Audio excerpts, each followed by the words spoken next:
Hi Year 6 and welcome to a new day of learning journey home learning. Yesterday we looked at figurative language and I talked through 4 different ways we could use figurative language. And before I scroll down, and even though 1 is at the top here, which might give you remind you what we did yesterday, could you just have a quick think about what the 4 ways or 4 kinds of figurative language are, and just maybe pause the video and just for a minute think about those 4 different kinds.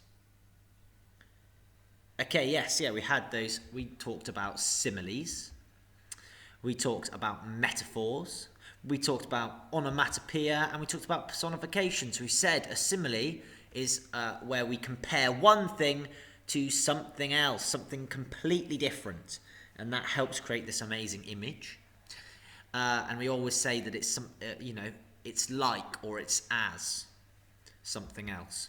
A metaphor is, rather than saying it's like something else, we say it is something else. We describe one thing as something completely different.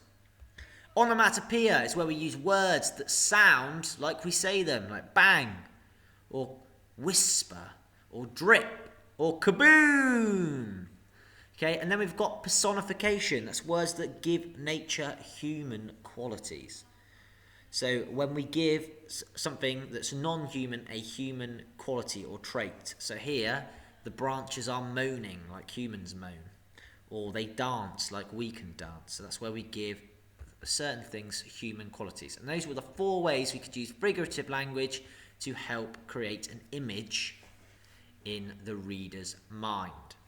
So today we're going to think about that, and we're going to read a waggle. What is a waggle? Can anyone quickly remember or remind themselves what a waggle is? Yes, exactly. It's what a good one looks like. So it's what a good example or what a good one looks like. So our waggle is going to be an example of descriptive writing, or using imagery in descriptive writing. So in our waggle, we are probably going to find similes, metaphors, onomatopoeia, personification, and something we've looked up before, which is adverbials, words that add or modify the verb, and they can go anywhere in the sentence, can't they? So if we look through our waggle, what I want us to do now is I want you to try and find or read through the waggle and write down an example that you can find in the waggle of each of these things. So if you find a simile, then I want you to write it down as an example you found in the waggle. So for example, if we find a simile together, an example I might find of a simile is, soon the light at the gate was like a bright hole far behind. So it's describing the light at the gate like a light bright hole far behind. Okay, so that is a simile. Could you find each of those things in this waggle? So if you read it through, and then once you've read it through, I would like you to try and pick out a sentence from the waggle of each things in the key. Or you need to find 1 simile, 1 metaphor, 1 onomatopoeia, 1 piece of personification, and 1 or maybe even a couple adverbials. To do that, you're going to need to go to the waggle I've put online, or the worksheet I've put online for you to read the waggle today. So you need to get up that worksheet, and then from that worksheet with all the words in this waggle, you can then write down each of them in the key. If you can't get up the worksheet, I'm going to put this to full screen, and I know it might be quite small, but as you can see the whole piece of writing. And in that writing, you have to find 1 simile, 1 metaphor, 1 piece of onomatopoeia, 1 piece of personification, 1 adverbial.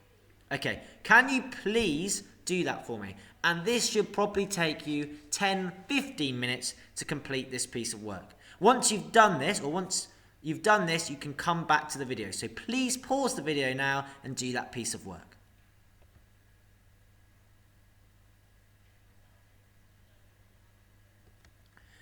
Okay, now that you have finished, and you've picked out an example of a simile, a metaphor, an onomatopoeia, personification, and adverbials.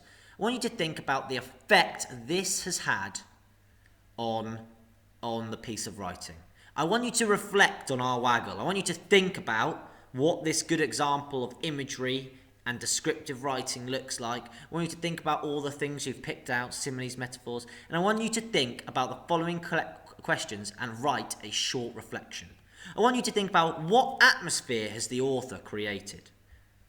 Choose a sentence which provides the strongest picture, this strongest vivid image in your mind. So one sentence in there might create a really vivid image in your mind, a really vivid image in your mind. And I want you to try and pick that. And then I want you to think, what techniques has the author used? Well, we've already spoken about them. And with these techniques, how does it make you think and feel?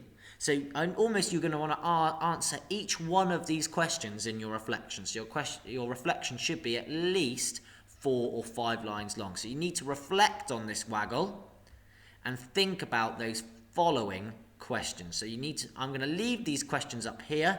You'll probably have the waggle on the worksheet that I've uploaded online. And I want you to really write a small, short, 4 or 5 sentence reflection on our learning today. Well done, and well done for reading through the waggle and finding all our examples of brilliant figurative language and description. And now I want you to reflect on it. I want you to think about what they do well. I want you to think about the sentence that provides that strongest image and about the techniques the author uses and how it makes you think and feel. Well done for your hard work today, and I can't wait to read your examples on Class Dojo.